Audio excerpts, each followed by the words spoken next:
All right, let's get the microphone over here for a second. Let's see, is my background decent? Yeah, my background decent. How's it going, everybody? How's the lighting? Too bright? Not bright enough? It'll have to do till I can afford some kind of green screen effects. Uh, Happy Sunday. Happy Golden Globe Sunday. Just finished watching the Golden Globe Awards. So, of course, this video will contain spoilers because we're going to be discussing everything about it, everything about this evening. Oh my God.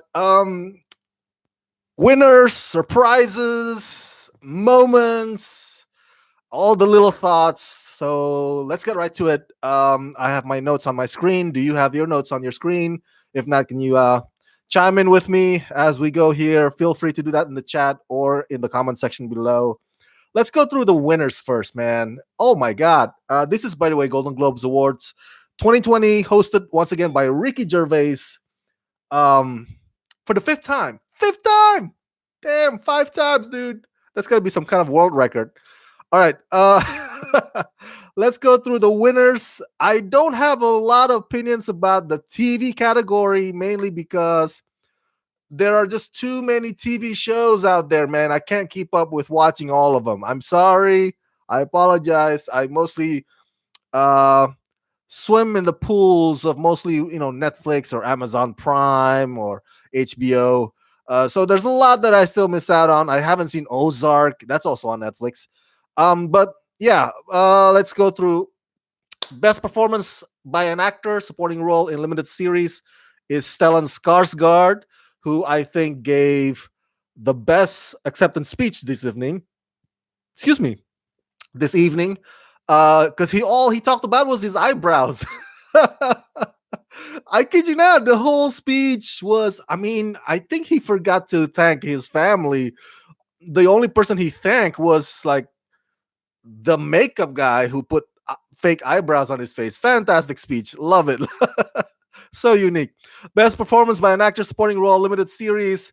Patricia Arquette gave a pretty long political speech as well. Not as well. Stellan didn't do it, but as well as in, like, Patricia Arquette almost always gives political speeches. In every time she wins an award, Oscar, Screen Actor Guild, Rami Youssef wins Best Performance by an Actor in TV Series, Musical, or Comedy. And tonight was a big night for Fleabag. Oh my God, dude. It's like a continuation of the Emmys. Fleabag won big at the Emmys. Remember that?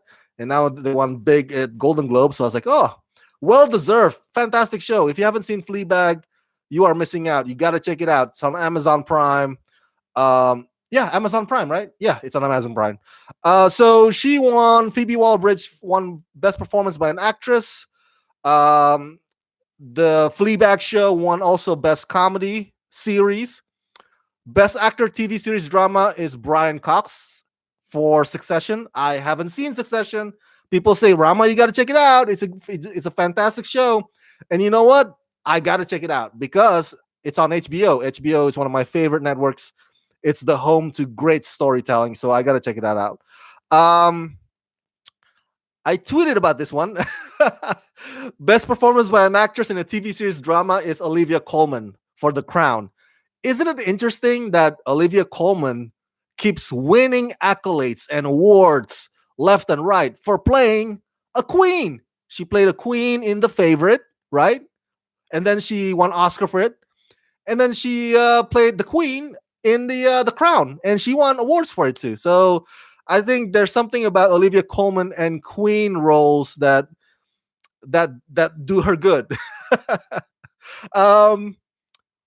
Best performance by an actor, limited series, motion picture, Russell Crowe for The Loudest Voice. I have to tell you, I was a little bit surprised by this. I think I was probably rooting for Sam Rockwell for Fosse Verdon. I haven't seen Chernobyl, but I thought that Jared Harris was gonna have a better chance at winning this one, but Russell Crowe won instead, and he wasn't there. He's in Australia. He gave this great political speech about climate change. Fantastic. Well, the presenter read the speech. He wasn't there, but anyway, performance by an actress in limited series.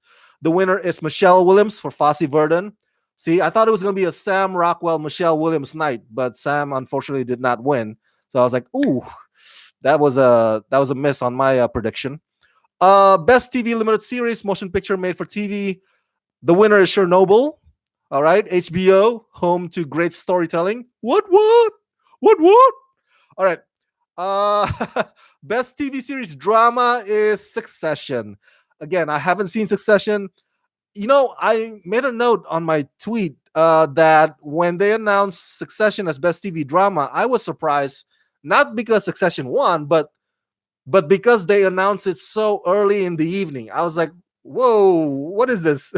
I think it was around, I want to say 5:45. But you usually save something best TV series or best motion picture or best series comedy for last, right? That's for the last. But they started that one early, and I was like, "Ooh, okay." Best song, movie song, goes to Elton John and Bernie Taupin, the most successful songwriter partnerships, the most one of the most successful in the history of the world. And they won for the song "I'm Gonna Love Me Again" for the movie Rocket Man, um, which is great because if the winner had been Cats, Taylor Swift's song, it would have been awkward. I think it would have been so awkward because the whole evening Ricky Gervais was like trashing Cats, and everybody was like making, and Cats didn't do well at the theaters, the box office. Critics and fans hated Cats. So if the song had won, it I don't know. People would still make fun of it instead of congratulating it, at least in my opinion. Um, Best original score goes to Hildur Gudnadottir. I apologize, I can't pronounce her last name, but I think it's fantastic. I gotta say, I'm a little surprised. I I never checked who Hildur is up to this point. So when she came up to the stage, I was like, "Whoa, a woman! That's great. I love it." So good on her. Congratulations. Best screenplay motion picture, Quentin Tarantino for Once Upon a Time in Hollywood. Once Upon a Time in Hollywood also won best comedy slash musical movie. I think the only person who is not happy about that, and I mean this jokingly, is Bruce Lee's daughter, Shannon Lee. She's been gung ho, telling everybody to boycott that film. And a lot of my Asian friends, I kid you not, they are really still today, to this day, they're still pissed off about Once Upon a Time in Hollywood's depiction of Bruce Lee, and I don't blame them. You and I already have this discussion on the other video. Um, but I, as an Asian who, like I said, objectively, I also see Fresh Off the Boat getting canceled to be something that makes sense. I'm not like rah rah gotta boycott Once Upon a Time in Hollywood because Bruce Lee's awesome. Bruce Lee's a deity. You can portray Bruce Lee like that. I'm not there. I'm not on that camp. I mean, I love Bruce Lee. As an Asian, I worship him, of course, but I'm not in the camp like, oh, you cannot have any room for any other version depiction of Bruce Lee. But I can go on and on and on about that. But I think I love Once Upon a Time in Hollywood. I think it's a fantastic film, and I congratulate Brad Pitt and Quentin and the movie itself for winning big tonight. Brad Pitt won for Best Supporting Actor, um, which was a bit of a surprise. I think I pegged on, I want to say either Anthony Hopkins or Robert De Niro for that one.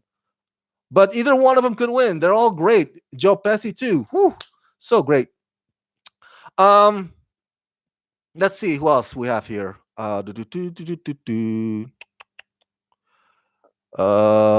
me a second here. I lost my screen list. Where's my screen? Where did you go? Where did you go? Okay, sorry. De Niro's not part of the nomination category with Brad Pitt. I meant to say Al Pacino. Oh, here it is. Okay. Best score, Hildur. Best song, we did get best screenplay. Okay, best director. Best director goes to Sam Mendes for 1917. Well deserved. I would have been equally happy if it had been Bong Joon Ho instead. He was who I was also rooting for. Best performance by an actor in a supporting role in movies um, goes to Brad Pitt. Okay, we already discussed that. Best performance actor supporting role in motion picture movies goes to Laura Dern. Laura Dern, Marriage Story. I I think I had Kathy Bates in my prediction for that one. But I love Laura Dern. I think she was so phenomenal in that movie, Marriage Story. And you know what? This could be the role that finally gets her that Oscar win. She's been nominated Oscar many times before in the past. So now she probably could win for once. So that'd be awesome. Best performance by an actor in a motion picture, musical, or comedy goes to Taron Egerton. Taron Egerton for Rocket Man. I was rooting for Eddie Murphy. Gotta be honest with you. A part of me, I'm happy for Taron, but I wanted, I'm like, damn it, I wanted Eddie Murphy to win that one, but it would have been a sweet victory too, because it's a comeback role for Eddie Murphy. I tweeted that Dolomite is my name. Is Eddie Murphy's comeback just as much as Judy is Renee Zellweger's comeback? Remember, prior to Judy, for over the past, I don't know, few years or so, you and I were wondering what happened to Renee Zellweger. How come we don't see her in movies anymore? The same, sentiment the same sentiment we shared about Eddie Murphy. So those two are comeback stories this year, and but only Renee Zellweger came out the winner tonight. Um, Best performance by an actress in motion picture, comedy, musical, Aquafina. Woo! Yeah, baby. Asian represent. This is as much as I'm this is how excited I am. I'm excited for Aquafina as much as I was excited for Sandra Oh when Sandra Oh won Golden Globe a few years back. There's not enough of us, man. Come on. I'm glad Aquafina represents. So and I hope that she's not just a flavor of the month. I hope that she has a long career, in the movies, in the cinema. But she also has a great Comedy Central series that's coming up. I can tell you, I'm still under review embargo, so yeah, I'm happy for her. Best actor, motion picture, best lead actor, motion picture drama, of course, Joaquin Phoenix. Joaquin Phoenix. I would have been equally happy if Adam Driver won. Have you seen Marriage Story? Oh my God. Everybody's talking about that whole argument scene that Adam Driver had with Scarlett Johansson in that film. It's epic. That scene is epic because those two. So, but of course, Joaquin Phoenix is flawless in Joker, man. And his speech tonight was it was pretty entertaining. It was pretty entertaining. Best performance by an actor in motion picture drama goes to Renee Zellweger, Judy, of course. We already talked about that. Best motion picture foreign language film, Parasite, Bong Joon-ho, all the way to the Oscars, baby. God, Bong Joon-ho's finally gonna get an Oscar. I bet you it's gonna happen. Best motion picture animated film. This one shocked me. I did not see Missing Link coming at all. At all. Holy crap. Did you? Who saw Missing Link coming? Nobody did. Everybody's like Toy Story 4. Everybody's, if there was a placing your bet or gambling kind of thing, everybody must have placed Toy Story 4 to win. Nobody saw Missing Link. I was like, really? I'm not trashing Missing Link. I'm just saying that's like, you know, that's like that's like a curveball, man, from the left. You know what I'm saying? Nobody saw that coming. So I'm happy for the guys of Missing Link and Laika, but I mean, I think Laika has come up with stronger, more compelling movies in the past, if you ask me. Okay. No, now again, not to trash Missing Link. I'm just saying they've come up with better stories in the past. Toy Story 4 lost to Missing Link? Really? Come on now. I didn't cry during Missing Link. I cried I was like bawling during Toy Story 4, okay? All right, so that was shocking to me. Best motion picture musical comedy, Once Upon a Time in Hollywood. We already talked about that. Best motion picture drama, 1917. Wow. Usually The winner of Golden Globes for this category is a good indicator for which movie that will win the Oscar for this category as well. I worship 1917. 1917, I'm at the feet of. It's such a fantastic, phenomenal cinematic experience, immersive through and through, and so well deserved, well deserved. Although I was rooting for Joker, I was rooting for Joker. Joker's my number one favorite movie, and so yeah, I'm not disappointed that Joker did not win because I love 1917, but 1917 was not my horse. You know what I'm saying? It wasn't the horse that I had on that race. So that's it, though. That's the list of the winners tonight's evening movies and TV. Let's talk about the moments. Some of this I have my notes here. Okay, what did you guys think about Ricky Gervais's performance as the host? Fifth time. What did you guys think of it? Um, my take on it, freaking loved it. All right. Now, in the past, I had been critical of Ricky Gervais's jokes during the Golden Globes. I think it was the second. I think it was his second hosting gig at the Golden Globes, where he said some jokes that were just mean for mean's sake. You know, we should not. I believe that we should not police or cancel jokes. Okay, they're just jokes. You gotta. You can't be all harsh on something that's supposed to be funny or and funny comedy. It's like beauty, man. It's in the eye of the beholder. It's subjective. What you think is funny, I may not think it's funny. What I think is funny, you may not think it's funny. It's not objective. So, but there were some stuff that he said. I think in his second hosting Golden Globe that was like, whoa, oh, like I don't know if I like that one. But tonight, I think he rocked it.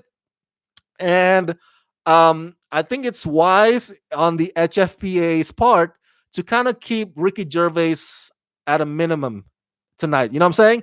Did you see him a lot coming up like bursting joke like every other 2 minutes? No, right? He didn't do that a lot at all. And when he did do that, I'm sorry, when he did do that, right? When he come up after presenters already walked off the stage, he would have. Do you notice that he would have a cue card? So the joke's already written on the. So it's not like off the cuff, on the fly sort of thing. So something that the other comedy writers probably already prepared for him. Whereas in the past, I think he did come up with something that he just thought of, and Ricky Gervais's jokes can really burn. But tonight, it seems that they kept him at a minimum and very well rehearsed. So he's not really shooting off the cuff kind of thing.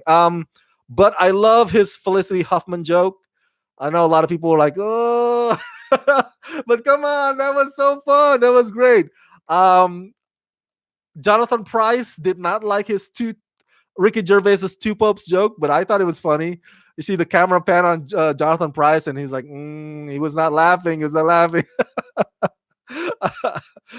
Ricky Gervais also said that Netflix, like, you guys come up with the greatest shows. Like, I'm sure whatever that's streaming right now is more fun to watch than us, the Golden Globes. And you know what? Part of that, anybody probably can attest to that. He said something. Let's see. Oh, the joke about Leonardo DiCaprio.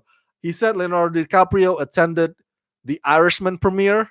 That's 3.5 hours long, and by the end of the movie, Leonardo's date was too old for him. And Leonardo was cracking up. That was a great joke. That was a great joke. Credit to him and his writers, whoever's in the back. The Judi Dench cats joke was great. And Ricky Gervais took a shot at political speeches.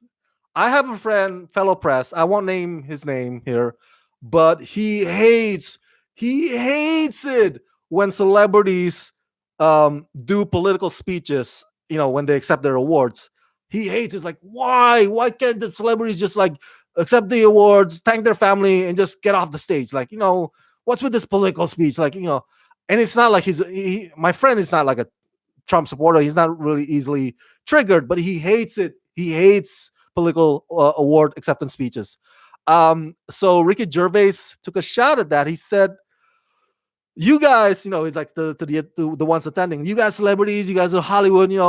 No, keep your political speech low, or don't do that at all, because you know nothing about the real world." Basically, what he's saying to them is like, you're in a bubble. You got money. You're rich. You're famous. What do you know about uh, people working paycheck to paycheck trying to put food on the table? I don't mean to belittle celebrities. It's part of what I do, but Ricky's got a point. It's a joke, but it's sort of like, he's kind of, yeah, he has a point. So, no offense to Patricia Arquette and Michelle Williams, who I think did a fantastic, wonderful political speeches tonight. And I always tell you guys that, you know, I'm not gonna trash celebrities giving political speeches, because that's their platform, that's their bullhorn. The 2 minutes that they have on that stage accepting the awards, that's their time to do whatever they want with it, to say whatever they want to say with it. So it's their right, it's their space. So who are we to, like, hey, no, I don't want to hear that? It's like, who are we to do that? That's their moment. So I'm not really poo-pooing them at all, but at the same time, two things can be true, right? At the same time, Ricky Gervais' point is very well taken. You know nothing about the real world. Um, there's another joke that he said also. Oh yeah, he came out on the stage and he said, in a little while, we're gonna see a clip from The Irishman, and it's about 88 minutes long." And you see Martin Scorsese's face was just cracking up. So overall, I think if I were to grade Ricky Gervais's performance hosting tonight's Golden Globe, I would say probably be B minus. No, you know what? I want to be fair. Just B. Right? Not B plus, not A minus, not B minus, just B. So I'm glad that Ricky Gervais is still being Ricky Gervais. Pushing buttons, burning the audience, making fun of them at their expense. Um, doesn't really give an F what they think about it. So Ricky Gervais. Best acceptance speech. I said to you guys, Stellan Skarsgård, that whole speech about how he did not have eyebrows and his makeup department gave him eyebrows. Fantastic. Oh my God. Um, the most unique speech ever. Best presenter, Salma Hayek, making fun of her own accent. She even, purposely misread the teleprompter. That was so good. That was funny on her part. Even though, is it just me, or excuse me, is it just me, or was there some snipe, or maybe notice what I'm trying to say is I noticed that Salma Hayek didn't quite very much like Tiffany Haddish's attitude on the stage. Maybe I was misreading it, but maybe it seems like Salma Hayek was kind of annoyed. I know Tiffany Haddish can be a bit too much for certain people, but I'm getting that vibe. I was getting that vibe. Did you? I mean, were you getting that vibe as well? But anyway, moving on. Bong Joon Ho's speech about the subtitle barrier thing was perfect. Perfect. Basically, what he's trying to say with that speech is like, guys, you know, if you would just go beyond and check out the movies that are outside of Hollywood, that are not only English language, you would find even more cinematic treasures out there. That's what he's trying to say. I'm implying what he's saying, but that's what he's trying to say. It's like, without the subtitle barrier, if you just look for it, there's a lot of other movies out there from other countries that are just as good or even more awesome. So I'm glad that Bong Joon-ho's championing that. Sacha Baron Cohen looks like he's auditioning to play Navi in Avatar 2. That blue suit was just like pop in my face, man. Holy crap. Kerry Washington's cleavage was sizzling. Oh my God. Did you see that? Did you see that outfit? So hot. What a brave woman, right? What a brave woman for rocking that and like, hey, I'm here, world. Me likey very much. Um, and lastly, let me talk to you guys a bit about the two Lifetime Achievement Awards, the Carol Burnett Award for TV and the Cecil B. DeMille Award for movies.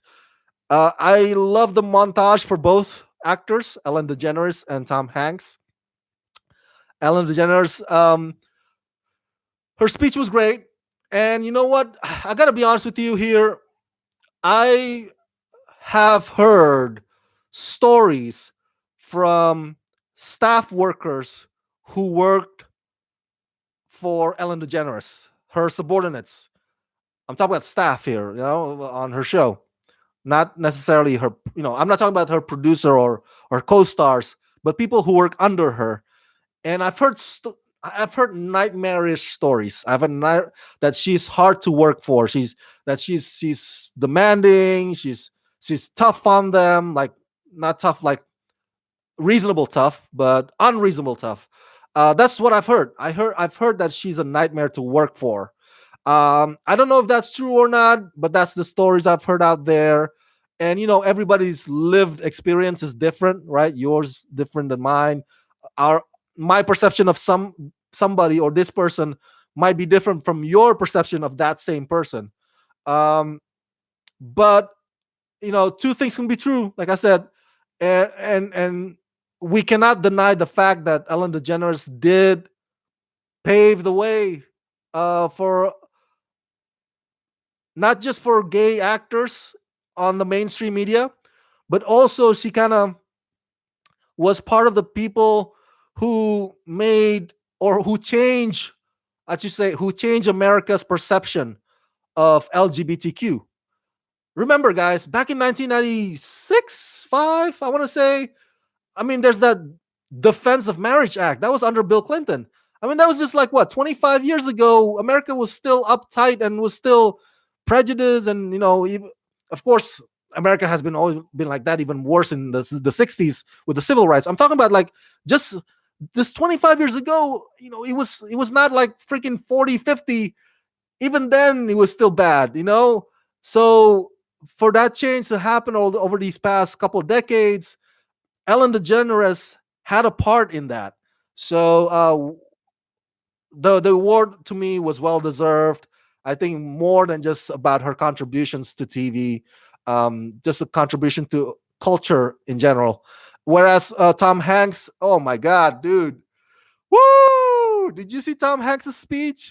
Oh my God, wow! I tweeted that Tom Hanks just gave a year's worth of acting masterclass lecture in just 15 minutes. He gave like acting, like he said, um, show up on time, hit the mark, bring ideas, and go there. Go there.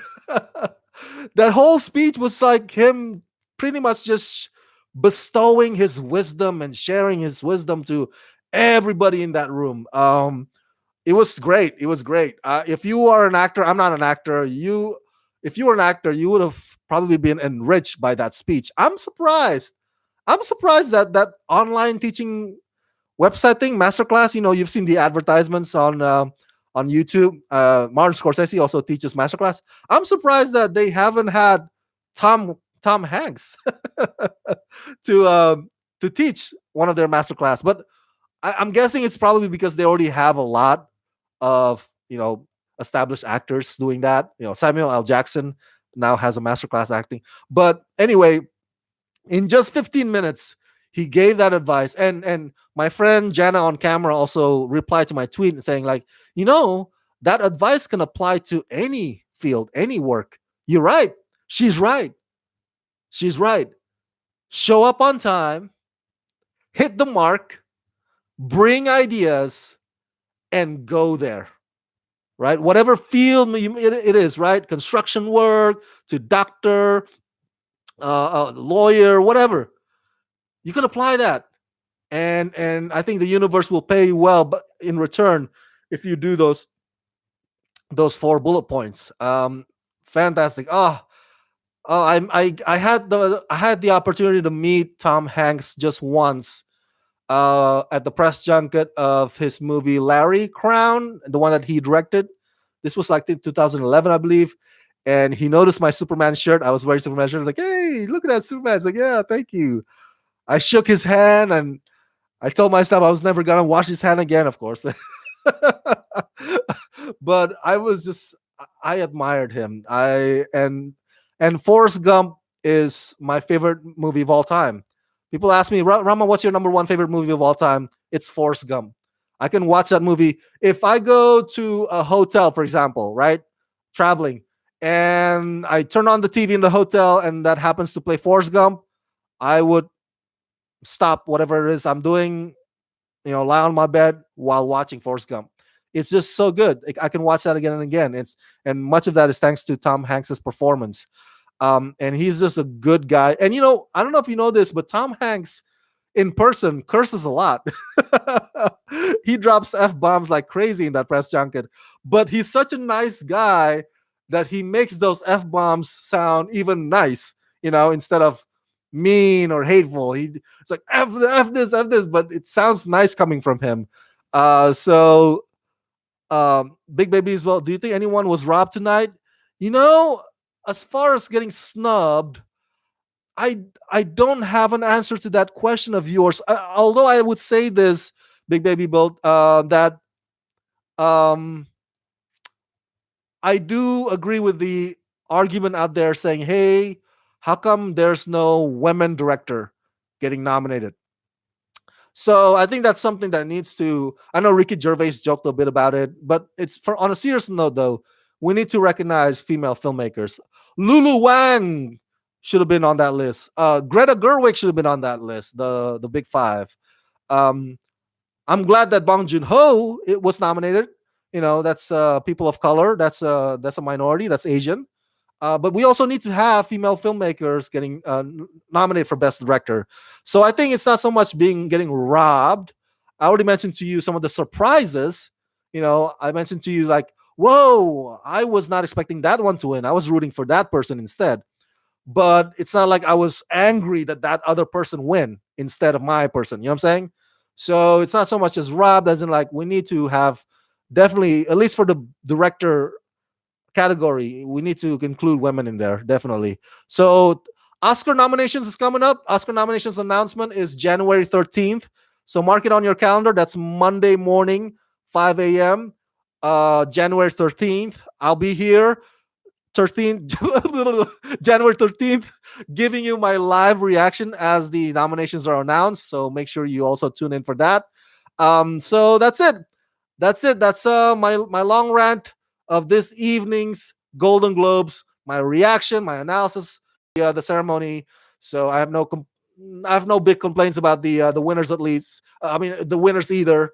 So we'll see. We'll see when the Oscars nominations are announced on January 13th, and we'll see you guys. Hey, thank you, Big Babies, Big Baby SLD. See you at the Oscars indeed, and thank you so much for tuning in, you guys. If you don't get to chat with me right now, please, I want to hear your thoughts. What did you think about tonight's Golden Globe ceremony? Let me know your thoughts in the comment section below. And as always, subscribe to my channel, press that like button, ring that bell, and if you can help support me, please do so at patreon.com/ramascreen. That's patreon.com/ramascreen. Let's rock this. Congratulations, 1917. Woo woo!